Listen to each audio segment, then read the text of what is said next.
Let us start.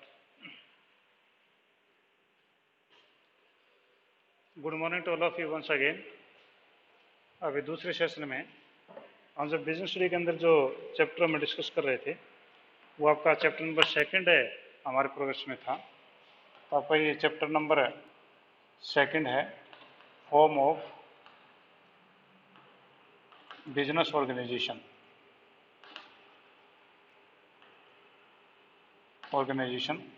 और इसमें हमारा कंपनी जो है वो चैप्टर चला हुआ था, कंपनी का टॉपिक हमारे इसमें चला हुआ था। ठीक है, तो ये बिजनेस ऑर्गेनाइजेशन में हम जो कंपनी फॉर्मेशन है की बात कर रहे थे, तो कंपनी फॉर्मेशन में आपके पास में 4 स्टेप मैंने आपको बताए थे, वो मैं आपको फिर याद दिला दूं। वो आपके पास में था, पहला प्रमोशन, फर्स्ट आपके पास में प्रमोशन था। सेकंड आपके पास में इनकॉर्पोरेशन था। और थर्ड आपके पास में था subscription, capital subscription, capital subscription, ये हमने कर लिया था। और फोर्थ और लास्ट पॉइंट आपके पास में जो है वो कमिटमेंट ऑफ बिजनेस।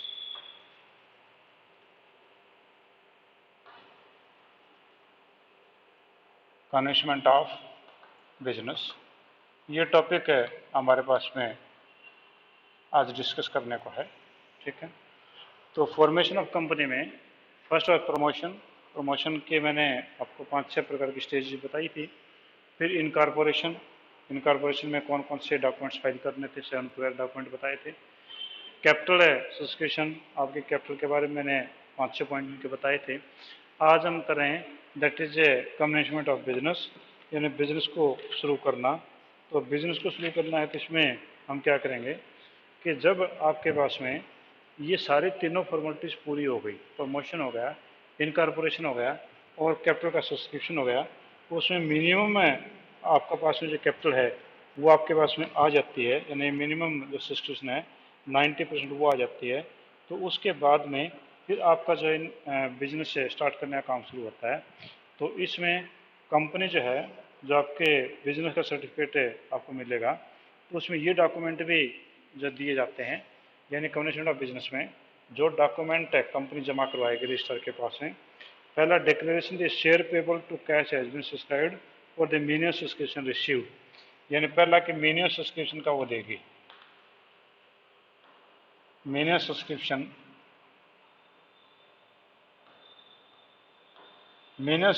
जो आपकी होती है उसका सर्टिफिकेट कंपनी देगी कि we have received the minimum subscription that is a 90% of the total issued capital has been received within 120 days, कि आपका मिनिमम सब्सक्रिप्शन सर्टिफिकेट देगी कि मैं जितने अथराइज कैपिटल, जितने में इशूड कैपिटल थी उसका 90% 120 डेज में हम कलेक्ट कर चुके हैं। तो ये कंपनी अपना एक सर्टिफिकेट बना के देगी रजिस्ट्रार के पास में, और रजिस्ट्रार उसके बाद में इनको जो है वो बिजनेस शुरू करने की अनुमति दे देगा। सेकंड जो है वो देगा कि डायरेक्टर है जो है कह रहा कि declaration that every director paid in cash for the application and allotment money on his shares, means payment of directors, payment of directors for minimum shares. तो हमारे जो कंपनी के कोई डायरेक्टर बनते हैं तो उनको मिनिमम शेयर्स जो लेने पड़ते हैं, कि ये डिक्लेरेशन देनी पड़ेगी कि कंपनी के जो डायरेक्टर्स हैं उन लोगों ने जो मिनिमम शेयर्स हैं उनके पैसे दे दिए हैं। कभी ऐसा तो नहीं है कि they are ready to work as a director but they have not paid their shares, qualification shares money. तो क्वालिफिकेशन शेयर का मनी उनको देना जरूरी है। और चौथा है कि अगर declaration that no money is pending to pay back to the applicants, ठीक है, no pending allotment, no pending allotment money. Pending allotment money का मतलब मैं आपको बता दूं कि अगर आप लोगों ने ये किया था कि 10,000 शेयर आपने इश्यू किए and the application received for 12,000 shares, it means application for 2,000 shares है you have taken access, the amount of this 2000 share must be returned to the applicants. तो ये कहना चाह रहा है कि क्या आपने पेंडिंग अलॉटमेंट को पैसा तो नहीं पड़ा अलॉटमेंट मनी का, कि ऐसा तो नहीं कि आपने उन लोगों को रिटर्न ना किया हो, तो वो भी आपका रिटर्न करना जरूरी होता है। और लास्ट है कि declaration for the above requirement has been compiled with, तो यहाँ पर डिक्लेरेशन लास्ट, डिक्लेरेशन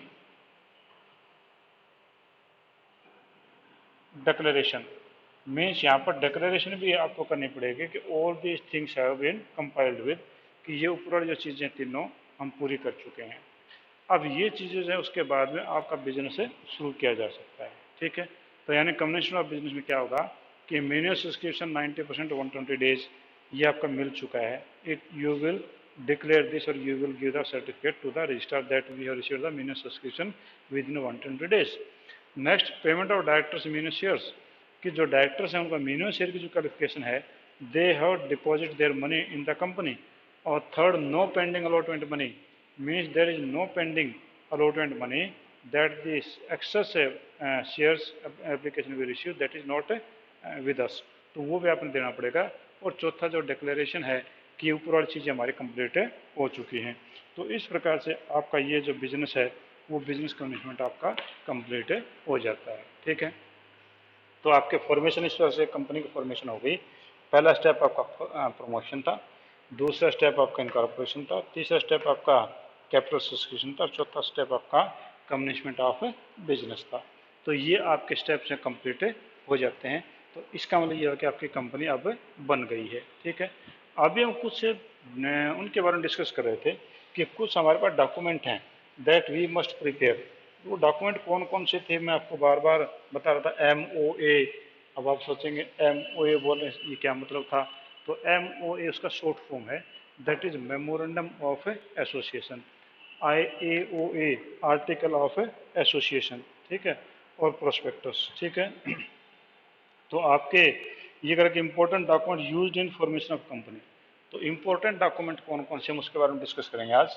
तो ये आपके पास में है important documents, important documents to be prepared.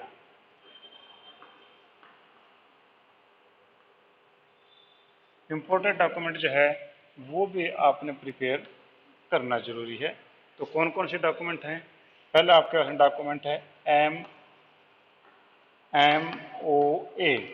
MOA का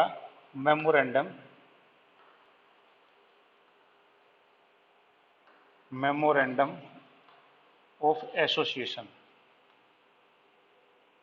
मेमोरेंडम ऑफ एसोसिएशन। ठीक है, तो पहला MOA का मतलब है मेमोरेंडम ऑफ एसोसिएशन। दूसरा आपका है AOA, ठीक है, ये आपका आता है article of association, article of association. और थर्ड जो डॉक्यूमेंट होता है that is prospectus, that is prospectus. ये 3 डॉक्यूमेंट्स हैं वो हम आज डिस्कस करेंगे। तो आज हम सबसे पहले जो डॉक्यूमेंट स्टार्ट करेंगे that is memorandum of association. तो मेमोरेंडम ऑफ एसोसिएशन एक्चुअली होता क्या है, तो मेमोरेंडम ऑफ एसोसिएशन जो है वो कंपनी का जो है सबसे वाइटल और सबसे इम्पोर्टेंट डॉक्यूमेंट हुआ करता है, मेमोरेंडम ऑफ एसोसिएशन। ठीक है, तो memorandum of association is the charter of the company. Memorandum of association जो है वो कंपनी का चार्टर होता है। ठीक है, तो कंपनी का जो है इसके बगैर आपकी कंपनी चल ही नहीं सकती। कंपनी जो है मेमोरेंडम ऑफ एसोसिएशन के बगैर कंपनी बन ही नहीं सकती है, क्योंकि कंपनी के जो भी ऑब्जेक्टिव्स हैं, जो भी कंपनी के टारगेट्स हैं, वो सारी की सारी चीज़ें जो हैं वो मेमोरेंडम ऑफ एसोसिएशन के अंदर होती है। तो कह रहे memorandum of association is the principal document of a company. Principal होता है महत्वपूर्ण, जरूरी। It is considered as a charter of the company. ये कंपनी का बिल्कुल एक चार्टर भी होता है। It contains the power and the objective of the company. It also describe the scope of operation of company. It can be altered only according to the provision made in the company act, otherwise it can not be altered. कि ये जो इतना important document है if you want to make any alteration, alteration तो change करना। Please बेटा ये किसकी जो ना स्पीकर ऑन है, प्लीज़ बंद करिए। तो आपका जो इसमें अगर इस डॉक्यूमेंट में कोई चेंज करना चाहते हैं, यानी एक प्रकार कंपनी के रूल एंड रेगुलेशन होते हैं, ये कंपनी के रूल एंड रेगुलेशन है that are prepared strictly according in the light of the company act 2013। तो आपका कंपनी एक्ट 2013 उसके अनुसार बनाए जाते हैं।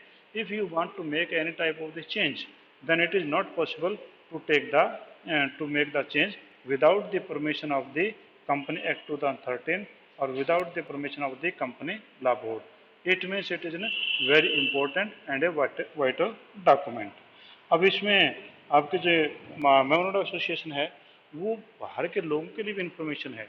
They provide the information for the outsiders, that is creditors, suppliers, debtors, government and the customers and taxation authorities, researchers. There are so many persons who are interested in your company documents, and all these information received from for these persons from the memorandum of association. तो ये memorandum association इसलिए काफ़ी ज़्यादा जरूरी है। हाँ जी, any point you want to ask, कोई पॉइंट ऐसा पूछना चाह रहे हैं कि आप इसके बारे में जो आपको कंफ्यूजन में हो कोई, आप मेरे से पूछ सकते हैं। हाँ जी, नहीं है, चलो ओके। हाँ जी, आगे contents of A memorandum association, मैं इसको रब कर देता हूँ। तो आपके कंटेंट्स कौन कौन से होंगे मेमोरेंडम ऑफ एसोसिएशन के? Let us make the discussion on this point. हाँ जी, contents, contents of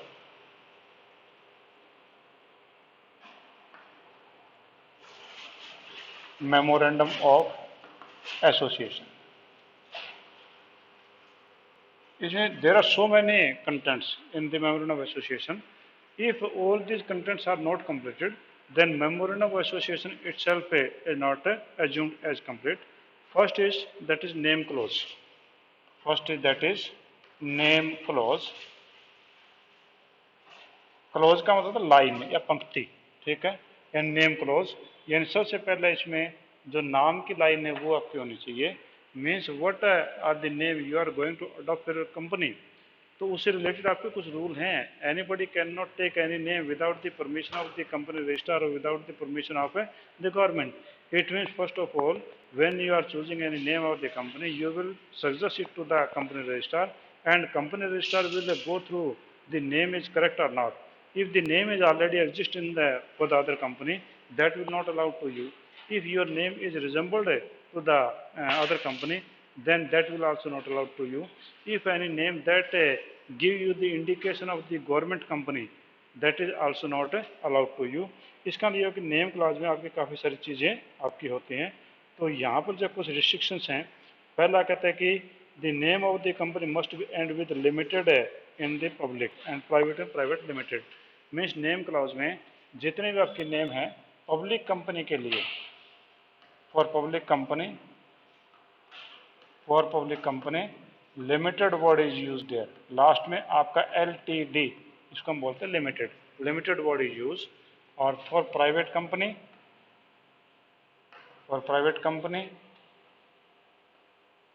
you will use PVT limited. PVT का मतलब होता है प्राइवेट, लिमिटेड का limited.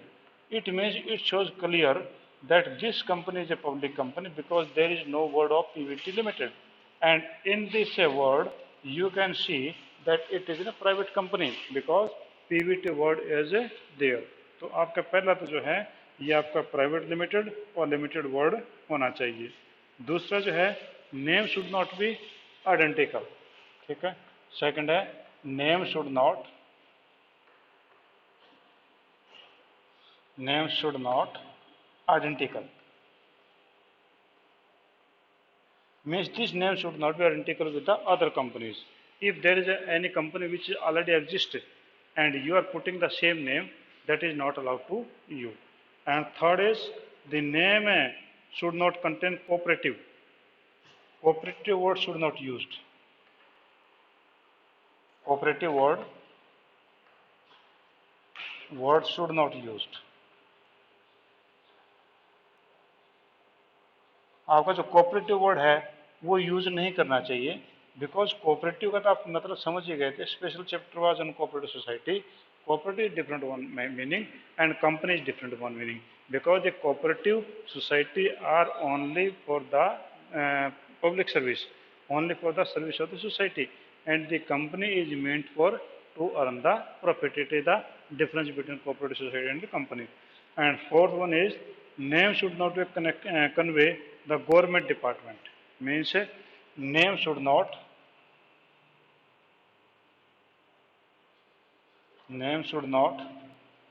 convey government department. Government department उससे नहीं लगना चाहिए, ऐसा नहीं होना चाहिए कि वो कुछ गवर्नमेंट को इंडिकेट करता हो, जैसे कि आप इंडियन रेलवे लिख दें या इंडियन पोस्टल लिख दें, तो ऐसा नाम नहीं होना चाहिए कि जिससे कि आपका गवर्नमेंट से रिलेटेड वो कुछ लगता हो, जैसे क्राउन है, किंग है, एम्बेसडर है, एम्बेसी है। तो इस प्रकार के वर्ड जो आप किसी कंपनी के नहीं रख सकते हैं, ठीक है जी। तो ये आपके पास होंगे नेम क्लोज। तो नेम क्लोज में आपके मेन 4 थिंग्स हैं, वो आप you said kept in mind कि आपका जो है मेमोरेंडम एसोसिएशन का कंटेंट्स में जो आपका पहला कंटेंट था दैट वाज नेम क्लोज। तो नेम क्लोज में आपका जो पहले था कि प्राइवेट लिमिटेड और पब्लिक और लिमिटेड, ये दोनों वर्ड यूज करने होने चाहिए। दूसरा, name should not be identical, name किसी मिलता जुलता नहीं होना चाहिए। कोऑपरेटिव वर्ड है that should not be used, and name should not denote to any government department, किसी गवर्नमेंट डिपार्टमेंट को डिनोट नहीं करना चाहिए, ठीक है। हाँ जी, अब इसमें कहते हैं कि वो चेंज करना अगर चाहते हैं, if you want to make the change in the name of the company, तो उस हालत में क्या होगा, तो if you want to change the name of the company, then first of all you should pass the extraordinary resolution, कि आप जो कंपनी का नाम बदलना चाहते हैं, कि मान लो कि I am the director of the company and I want to change the name of the my company according to my convenience so that I could get the benefit of that name. तो हो सकता है कि मैं अपने surname से या किसी और नेम से उसको कंपनी चेंज करना चाहता हूँ, but other member are not agree with me, therefore you will call an extraordinary meeting. Means सभी मेंबर्स को बुलाएंगे कि और उनके सामने प्रस्ताव आप रखेंगे, you will put a proposal that before this our company name was this and now we want to change it from this name to this name, and the most of the member means 3/4 of the member must be satisfied with their proposal। अगर वो 3/4 member आपके proposal से satisfy हैं, तो आप उसका name change करने का फर्स्ट स्टेप उठा सकते हैं। then you will send the application to the registrar of the companies, and the company registrar will make the scrutiny. If there is any problem, then he can deny to change you the name. It means if you want to alter the name of the company, then you can change the name by special resolution or extraordinary resolution from the members and from the shareholders, sorry, and then it will be put to the registrar. If the registrar will allow, then you can make the change in the name। Next is situation और domicile class. हाँ जी, अगला जो ये name class हो गया था, second आपके पास में सिचुएशन और डोमिसाइल क्लास।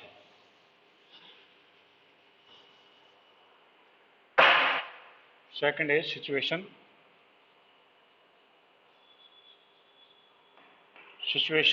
और डोमिसाइल क्लास। सिचुएशन और डोमिसाइल क्लास। सिचुएशन और डोमिसाइल क्लास का मीनिंग क्या है? सिचुएशन और domicile class means where the company head office is situated, means आपके कंपनी का हेड ऑफिस कहाँ पर है, दैट इन विच स्टेट, वो किस स्टेट के अंदर है, तो ये आपका डोमिसाइल कहलाता है। कहता है कि इसके अंदर जो है आपका रजिस्टर्ड ऑफिस जो है कंपनी का जो होना चाहिए, वो when the company started the business और the company get registered in within 30 days that must be announced, कि उनका किस कंपनी का जो है किस एरिया के अंदर, किस स्टेट में या किस स्टेट के किस डिस्ट्रिक्ट या किस शहर में उनका ऑफिस होगा, वो उनको डिक्लेयर करना पड़ेगा। तो इसके अंदर आपकी जो मेन चीज़ें हैं वो आपका ये कि अगर आप इनका चेंज करना चाहते हैं तो डोमिसाइल तो कहीं बना सकते, कोई दिक्कत नहीं। अगर आप चेंज करना चाहें, अल्ट्रेशन करना चाहें, तो क्या स्टेप लागू होगा? पहला आपका स्टेप लागू होगा कि अगर आपका जो है चेंज करना चाहते हैं नाम, कि स्टेट से एक स्टेट से दूसरी स्टेट, आप अपने डोमिसाइल जो है एक स्टेट से दूसरी स्टेट में जाना चाहते हैं। If you started the company at in Haryana and now you want to take this company to Delhi, It means these two governments are involved, Haryana government as well as Delhi government. First of all, you will make the extraordinary resolution and then you will take the permission from the both state. तो आपका क्या होगा,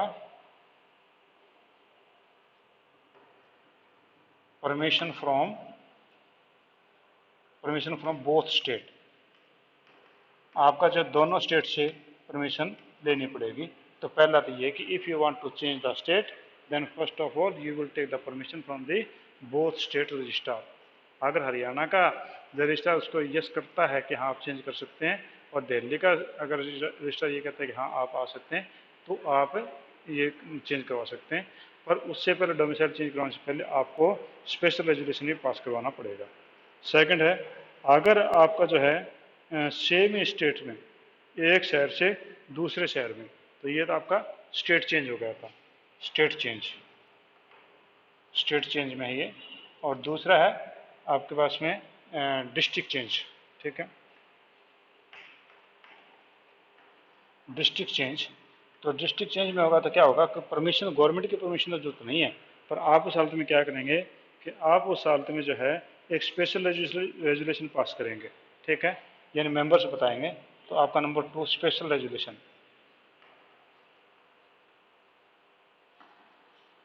special resolution pass करना पड़ेगा आपके members को कि अगर हम जो है हिसार डिस्ट्रिक्ट से भिवानी डिस्ट्रिक्ट में उसको शिफ्ट करना चाहते हैं तो यहाँ पर स्टेट का तो मैटर बचा ही नहीं, ठीक है।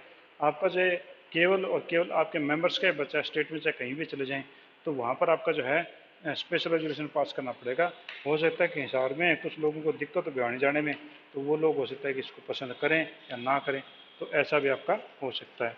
और लास्ट आपके पास में है कि अगर आप विद इन डिस्ट्रिक्ट ना, आप विद इन सिटी, ये तो स्टेट था, डिस्ट्रिक्ट हो गया, और ये होगा with in city. With in city अगर आप चेंज करना चाहते हैं, थर्ड नंबर पे, अगर आप विद इन सिटी चेंज करना चाहते हैं, if you want to change your office from Jawaharnagar to Azad Nagar, in that case only simple resolution, simple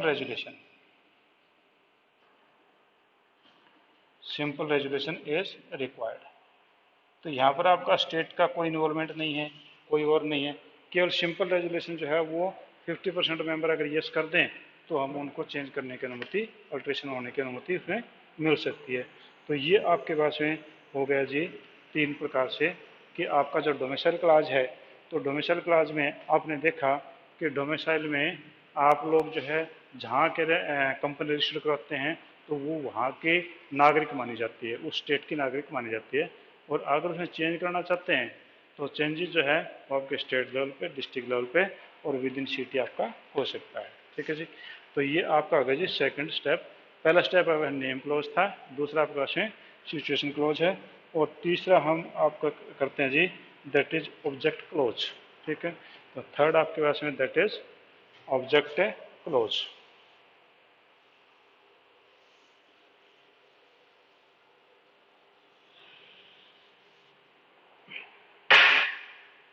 object होता है उद्देश्य,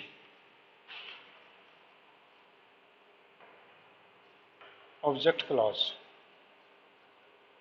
आपका उद्देश्य वाली क्लॉज कि कंपनी का पर्पज क्या है, कंपनी का उद्देश्य क्या है, वो आपकी कहलाती है ऑब्जेक्ट क्लॉज। तो मैं इसमें लाइन पढ़ देता हूँ कि it is the most important clause of the memorandum association. Memorandum association में ये क्लियर आपने करना पड़ता है कि ये इसका कंपनी का आपका ऑब्जेक्ट क्या है, और इसमें आपके कंपनी के जो हैं वो लिमिटेशंस भी उन एक्टिविटीज़ के ऊपर लग जाती है कि if you started any business and then you want to go to another business, then it is not possible to go without the permission of the central government और the company law board। Company law board जब तक उनको permission नहीं देता तो ये आपका object class है, ये दूसरी जगह आप और कोई बिजनेस नहीं कर सकते हैं। तो ये बिजनेस जो है, बिजनेस के लिए ज़रूरी है कि मेमोरेंडम एसोसिएशन में आप अपना उद्देश्य बताएंगे और that matter should not B illegal. वो आपका उद्देश्य जो है वो इलीगल नहीं होना चाहिए कि अगर आप कंपनी बना लें तो कह दें कि हमारा जो है हम ये काम करेंगे, तो वो कहता है कि नहीं, आपके जो प्रोविजन बनाएंगे ऑब्जेक्ट क्लॉज में तो उसमें पहला आपका जो ऑब्जेक्ट है not be illegal, not be illegal. आपका जो है ऑब्जेक्ट इलीगल आपका नहीं होना चाहिए, ठीक है, यानी लीगल होना चाहिए। और दूसरा आपके पास में है जी, should not be country to provision of law, should not, should not against law कह देता हूँ मैं, अगेंस्ट, अगेंस्ट लॉ, कानून के खिलाफ नहीं होना चाहिए, ठीक है, पर इलीगल होना चाहिए, इलीगल नहीं होना चाहिए, गलत नहीं होना चाहिए। दूसरा फिर देश के कानून के खिलाफ भी नहीं होना चाहिए, ठीक है ना, कि हमारे देश के परमिशन को, कानून को परमिशन देते हो। और थर्ड कहते हैं कि मस्ट नॉट बी इमोरल, ठीक है, third and last, must not be immoral,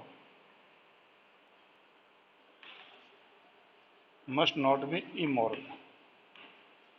ये आपका इमोरल मतलब अनैतिक नहीं होना चाहिए, गलत काम नहीं होना चाहिए, कि जैसे नशा बेचना, ड्रग्स बनाना, या कोई आप जो है समाज के अंदर गलत चीज़ें हैं उनको करना, वो चीज़ें अलाउ नहीं होती हैं।